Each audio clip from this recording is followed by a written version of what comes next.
जय माता दी। एक बार फिर से स्वागत है आप सभी का नए साल पर नई महत्वपूर्ण जानकारी के साथ आपका अपना पसंदीदा यूट्यूब चैनल माता रानी के दर्शन में।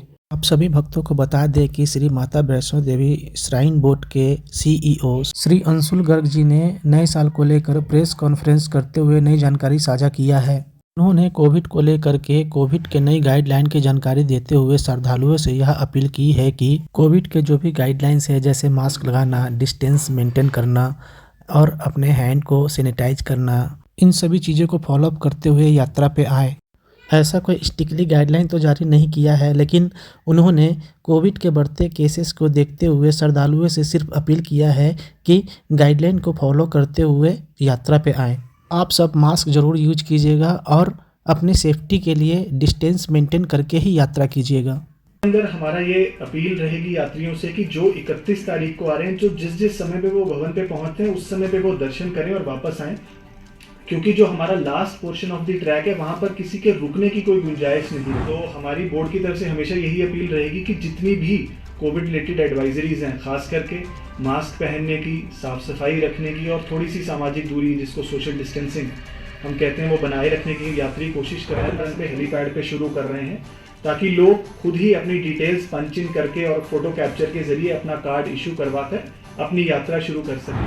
RFID कार्ड के अंदर भी एक 31 दिसंबर खासकर के लिए एक स्पेशल स्टिकर जो है बोर्ड की तरफ से रहेगा, ताकि हम स्ट्रिक्टली मॉनिटर कर सकें एक एक यात्री। डेडिकेटेड रजिस्ट्रेशन काउंटर हम रेलवे स्टेशन पर ही दें ताकि यात्रियों को एक RFID रजिस्ट्रेशन कार्ड वहीं।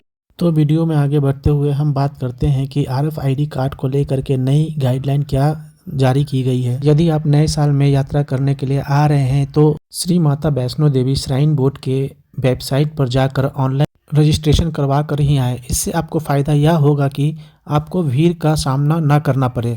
जो श्रद्धालु RFID कार्ड का ऑनलाइन रजिस्ट्रेशन करवा के आने वाले हैं, उनके लिए एक्स्ट्रा काउंटर के अलग से विंडोज बनाए जाएंगे, जहां पर आप जाकर आराम से RFID कार्ड प्राप्त कर सकते हैं। इसके साथ साथ ऑफलाइन वाले श्रद्धालुओं को ध्यान में रखते हुए एक्स्ट्रा 39 काउंटर बनाए जाएंगे, जिससे कि उनको ज़्यादा भीड़ का सामना ना करना पड़े और आसानी से RFID कार्ड वो भी प्राप्त कर सकें। इसके अलावा इस बार स्टिकर का नया रूल इम्प्लीमेंट किया गया है। आप RFID कार्ड जिस डेट का ले रहे हैं उसके पीछे उस डेट का एक स्टिकर लगेगा। मान लीजिए कि आप RFID कार्ड 1 जनवरी का ले रहे हैं तो उसके पीछे 1 जनवरी का स्टिकर लगेगा, जिससे यह होगा कि यदि श्रद्धालु दर्शन के लिए जा रहे हैं तो उन्हें आगे जाने की अनुमति मिल जाएगी और उन्हें भवन पर रुकने की अनुमति नहीं रहेगी, यानी कि उन्हें दर्शन करके वापस नीचे आना है। इसके साथ साथ आपको यह भी बता दें कि RFID कार्ड का एक टाइमलाइन रहेगा, यानी RFID कार्ड लेने के बाद आपको 6 घंटे के अंदर बाणगंगा चेक पोस्ट को क्रॉस कर जाना है। यदि आप दिए गए टाइमलाइन पे बाणगंगा चेक पोस्ट को क्रॉस नहीं करते हैं तो आपका कार्ड एक्सपायर हो जाएगा और आपको आगे जाने की अनुमति नहीं मिलेगी। यदि भीड़ बहुत ज़्यादा बढ़ता है तो ऐसे में RFID कार्ड रजिस्ट्रेशन काउंटर को कुछ देर के लिए बंद कर दिया जाएगा। तो आप इस बात को ध्यान में रखते हुए यह कोशिश करें कि जल्द से जल्द RFID कार्ड लेकर यात्रा में निकल जाए। वीडियो में आगे बढ़ते हुए आपको यह भी बता दें कि माता रानी के दर्शन करने के बाद आप जब आते हैं तो आपको भवन के पास कहीं पर भी रुकने की अनुमति नहीं दी जाएगी।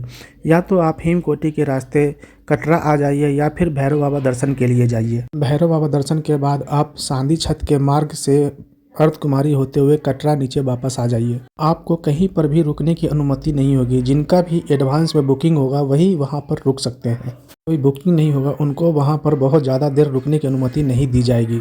इसके साथ साथ अलग अलग एरिया में होल्डिंग एरिया बनाया गया है, यानी भीड़ को देखते हुए कहीं कहीं पर कुछ श्रद्धालुओं को रोका भी जाएगा, जैसे अर्थ कुमारी हो गया, सांझी छत हो गया, भवन हो गया।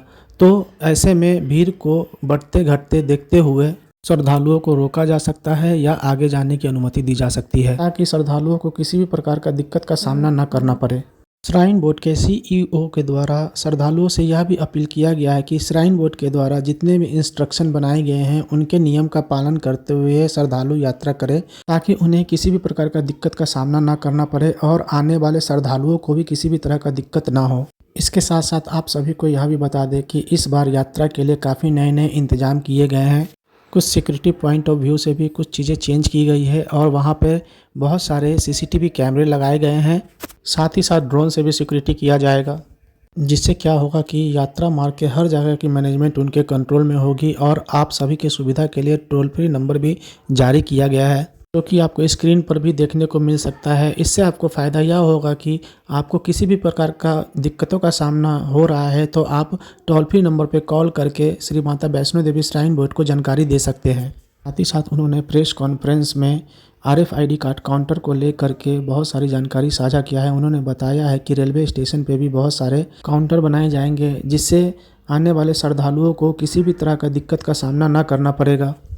साथ ही साथ श्री माता वैष्णो देवी श्राइन बोर्ड के द्वारा एक नई जानकारी यह भी दी गई है कि बहुत ही जल्द यात्रा पर एक नया इम्प्लीमेंट अपडेट होगा जो कि सबसे पहले हेलीपैड पे शुरू किया जाएगा, जहां पर टेक RFID कार्ड का टेक्नोलॉजी का प्रयोग करके एक ऐसा मशीन लगाया जाएगा जहां पर श्रद्धालु खुद से ही अपना फ़ोटो कैप्चर करवाएंगे और अपना डिटेल्स वहां पर फिलअप करके RFID कार्ड प्राप्त कर सकते हैं।